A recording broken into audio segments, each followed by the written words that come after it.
함께 신앙 고백합니다.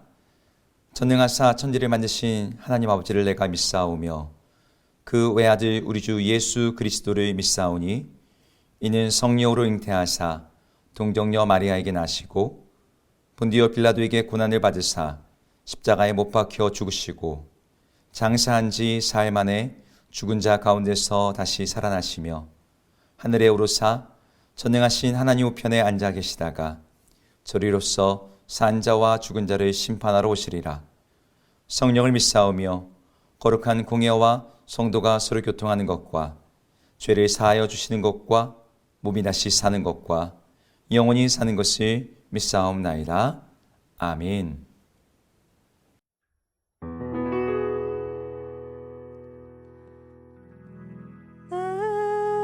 주를 가까이 하게 함은 십자가 짐 같은 고생이나 내 일생 소원은 늘 찬송하면서 주께 더 나아가기 원합니다.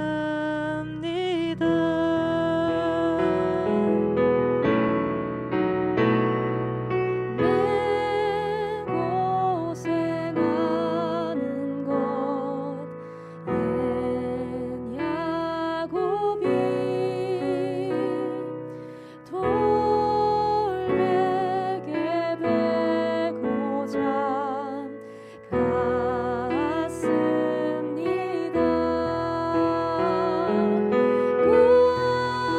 꿈에도 소원이 늘 찬송하면서 주께 더 나아가기 원합니다.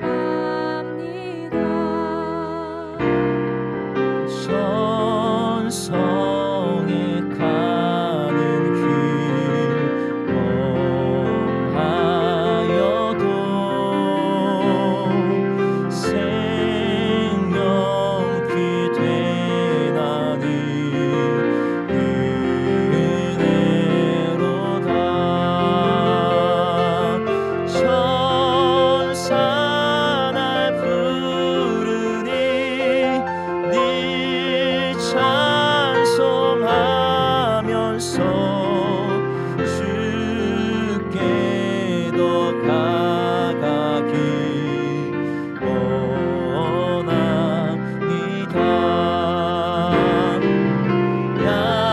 야곱이 참 깨어 일어나는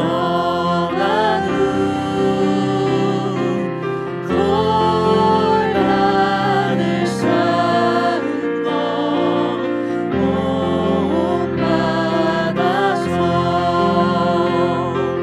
숨쉴 때 되도록 늘 찬송하면서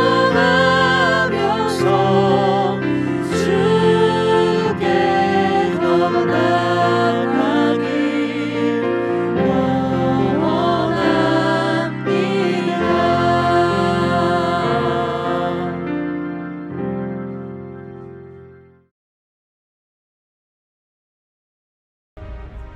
아브넬이 헤브론으로 돌아오매 요압이 더불어 조용히 말하려는 듯이 그를 데리고 성문 안으로 들어가 거기서 배를 찔러 죽이니 이는 자기의 동생 아사헬의 피로 말미암음이더라.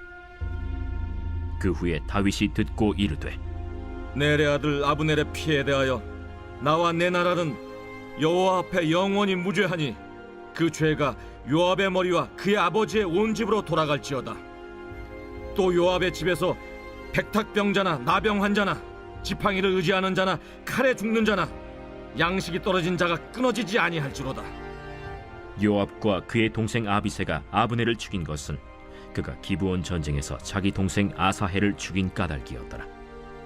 다윗이 요압과 및 자기와 함께 있는 모든 백성에게 이르되 너희는 옷을 찢고 굵은 배를 띠고 아브넬 앞에서 애도하라.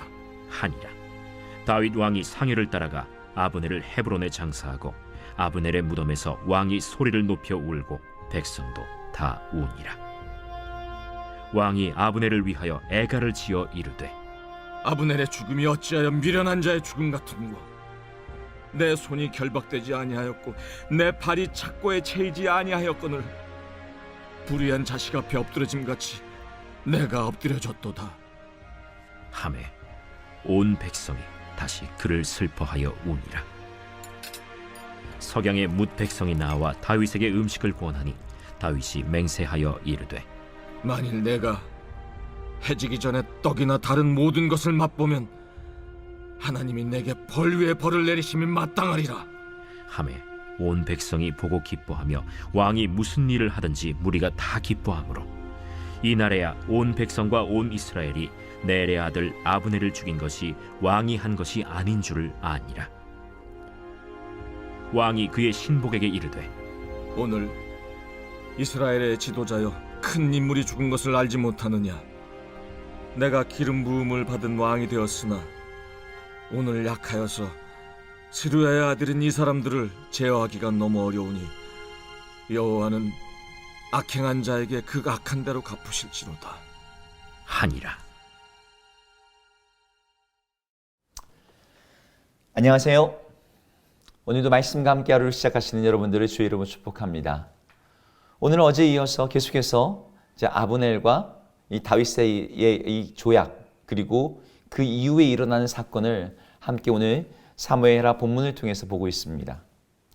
다윗은 평화의 목적으로 이스라엘을 대표하여 온 아브넬과 이제 언약을 맺고 그 언약을 맺었음을 보여주는 이 언약의 식사를 한 다음에 아브넬을 보냈습니다.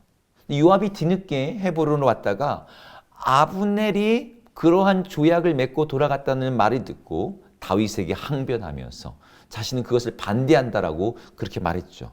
그냥 말하는 것을 넘어서 요압은 그러한 아브넬을 그냥 돌려보내는 것은 아브넬이 우리의 진영의 모든 정보들을 속속들이 알아서 오히려 전쟁을 하는 것이기에 마치 그를 그냥 돌려보내는 것이 위험한 것인 양 그를 추격하기 시작합니다. 우리는 이미 보았지만 다윗의 주장이 요압의 주장이 사실이 아니라는 것을 알고 있어요.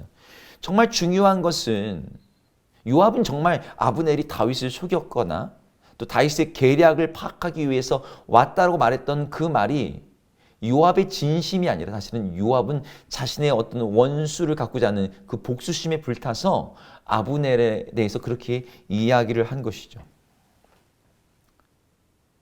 요압은 자기 동생 아사엘을 죽인 아브넬을 그냥 보낼 수가 없었던 것 같습니다. 그래서 요압은 그를 추격합니다. 그리고 아브넬에게 마치 회담이 안 끝난 것이냐 다시 아브넬을 헤브론으로 불러들여요. 그리고 성문 안으로 들어왔을 때 요압은 그를 은밀히 불러서 내 형이여 말하면서 그를 좋게 얘기하는 듯 하면서 그를 칼로 찔러 죽입니다. 오늘 성경 본문은 그 일이 정확히 요압이 아사엘의 피해에 대해서 복수하고자 하는 의도로 요압이 그 모든 일을 행한 것이라고 말을 해요. 사실 전쟁터에서 아브넬이 요압의 동생 아사엘을 죽인 것은 맞습니다. 하지만 그 일은 아사엘이 자초한 부분이 있었죠. 아브넬은 아사엘을 죽이기를 원하지 않았는데 아사엘이 계속해서 자신을 추격하는 그 일로 인해서 어쩔 수 없이 죽였습니다. 사실 그리고 전쟁터에서의 죽음은 율법에서 말하는 원수의 갚음의 원리에 해당되지 않아요. 전쟁이란 특수한 상황 때문인 것이죠. 게다가 요압이 아브넬을 죽인 것은 다윗이 전혀 알지 못한 일인데다가 정정당당한 그런 원수를 갚는 1대1의 결투 이런 것이 아니라 아주 비열하게 속여서 죽이는 일이었습니다. 하지만 이 모든 것을 다 뒤로 하고더라도 가장 큰 문제가 하나 있었는데 그것은 무엇이냐? 이 요압의 복수는 철저하게 하나님을 무시하는 일이었다는 거예요. 왜냐? 요압은 아브넬을 헤브론 성읍 안으로 불러들인 다음에 죽였거든요. 헤브론은 어떤 도시냐면 하나님께서 이스라엘 땅 가운데서 정하신 6개의 도피성 중에 하나였어요. 내가 누군가를 죽였어. 실수로, 내가 고의가 아니라 내가 의도적으로 어떤 사람을 살해한 것이 아닌 경우에 그들은 살인자의 그 칼을 피해서 이 6개의 도피성으로 도피했을 때 그들은 하나님의 보호, 율법의 보호를 받을 수 있었습니다. 도피성에서는 그 누구도 죽을 수 없어요. 죽일 수 없어요. 아브넬이 아사엘을 죽인 것은 정당방위였고 그것도 전쟁에서의 사건이었는데 재판도 없이 그것도 하나님께서 어떤 보복도 허락하지 않는 그 헤브론 성읍에서 요압이 백두대간대 이 일을 했던 것이죠. 모든 일을 재판하시는 그 하나님께서 정하신 그 율법의 그 뜻을 넘어서 요압이 사사로이 개인적으로 하나님의 뜻, 하나님의 율법을 다 무너뜨리면서 복수를 했던 것입니다. 아브넬이 첩자여서 그랬습니까? 아브넬이 죽어야 하나님의 뜻이 이루어지기 때문이었습니까? 아니었죠. 요압의 복수심 하나로 요압은 하나님의 뜻, 이스라엘의 평화, 율법이 뭐라고 말하든 헤브론이 도피성이든 아니든 상관치 않고 그 모든 일을 했던 거예요. 이 일로 인해서 다윗은 정치적으로 큰 궁지 가운데 빠졌습니다. 북쪽 지파의 사람들에게 다윗은 믿지 못할 사람이 돼버린 거죠. 자기와 평화회담을 하고자 하는 사람이 등에 칼을 꽂는 사람. 평화의 사절로 온 아브넬이 죽어서 돌아갔으니 이제 이스라엘 백성들의 신뢰와 마음을 얻기는커녕 다시 한번 전쟁이 일어날 수도 있는 위기 상황이 된 것입니다. 이런 상황에서 다윗은 자기가 그 모든 일을 행한 것이 아님을 밝히기 위해서 아브넬을 위해서 애곡하고 그를 위해서 장례를 치르면서 이 모든 상황을 다시 한번 이 위기를 극복해 나갑니다. 요압은 아브넬을 죽였던 것이 자기가 자신의 욕심, 자신의 복수심, 그리고 아브넬이 혹여나 이 모든 평화로운 회담을 진행함으로 말미암아 그가 이인자가 되었을 때 자기가 정치적으로 권력의 중심에서 밀려날까 하는 어떤 두려움, 이런 여러 가지 일로 인해서 그를 죽인 것입니다. 하나님의 율법이니 하나님의 정의니 하나님의 평화니 하나님의 나라니 이 모든 것은 아랑곳하지 않고 자신의 욕심을 채우기 위해서 폭력을 정당화했고 그 일을 위해 하나님을 사용하는 사람이 오늘 요압이었어요. 이 시대 많은 사람들이 요압처럼 행동합니다. 하나님의 이름을 걸고 하나님의 뜻을 이루겠다라고 자신은 하나님의 편에 서서 교회의 편에 있는 것처럼 말하지만 정작은 자신의 욕심을 정당화하고 자신의 행동을 합리화하기 위해서 하나님의 이름을 파는 사람들. 조그만 그 실체를 들여다보면 뻔히 보이는데도 불구하고 사람들에게 거짓말하고 스스로를 속이면서까지 나는 하나님을 위해 하나님의 나라를 위해서 오늘 요압의 입장에서는 다윗을 위해서 이 모든 일을 했다라고 주장하는 식이죠. 이런 말에 사람들은 혹 속아 넘어갈 수 있습니다. 그러나 우리 하나님은 만유리 여김을 받지 않으세요. 그분은 속임을 당하시지 않습니다. 마음의 중심까지 사람의 동기까지 정확히 보시는 그 하나님이세요. 우리가 혹시 요압처럼 행동하지 않을지 우리는 우리 자신을 돌아봐야 됩니다. 우리는 우리 욕심을 정당화하기 위해서 우리 스스로를 합리화하기 위해서 우리는 하나님의 이름을 쉽게 써먹고자 하는 그런 유혹을 받습니다. 아, 내가 주님을 위해서 이런 일을 하는 거야. 내가 하나님을 위해서 내가 이러한 선택을 했어. 그러나 하나님은 속임을 받지 않으세요. 자신의 이름을 우리 자신이 정당하기 위해 그렇게 싸구려로 쓰는 것을 결코 관가하지 않습니다. 주님의 영광을 위해 부르심 받은 백성들이 하나님의 영광은커녕 그분의 이름을 더럽히는 일을 한다면 하나님은 그들을 간과하지 않고 그들의 죄를 반드시 물으실 거예요. 그에게 갚으실 거예요. 우리는 하나님 앞에서 겸손해야 되며 주님 앞에서 정직해야 됩니다.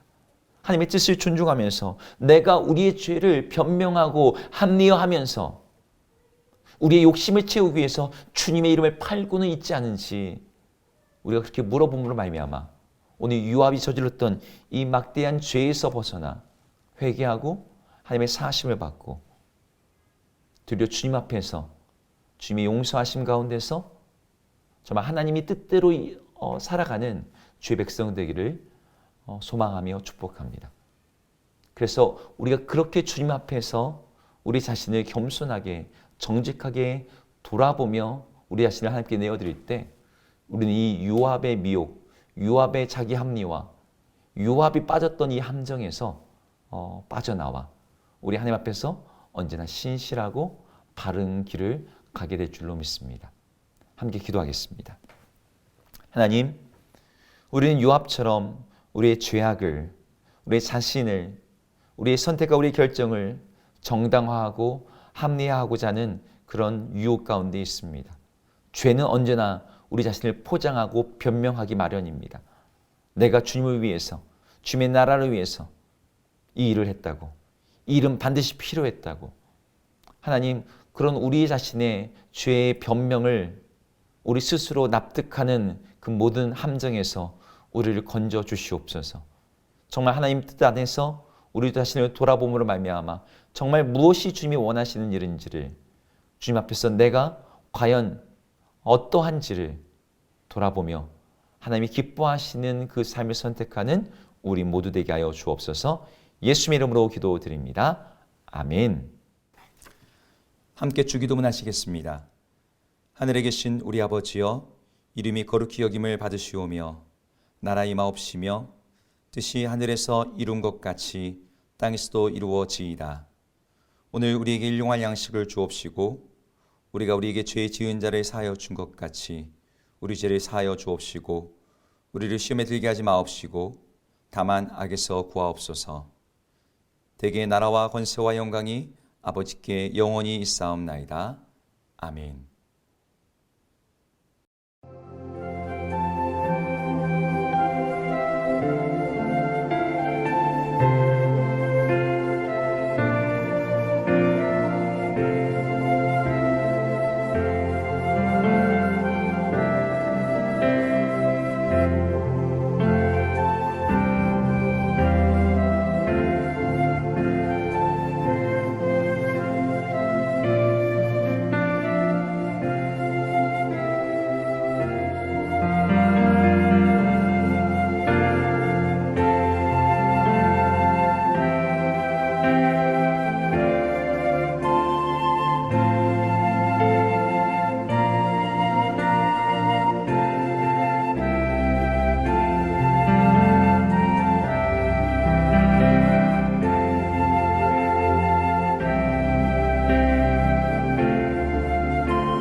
주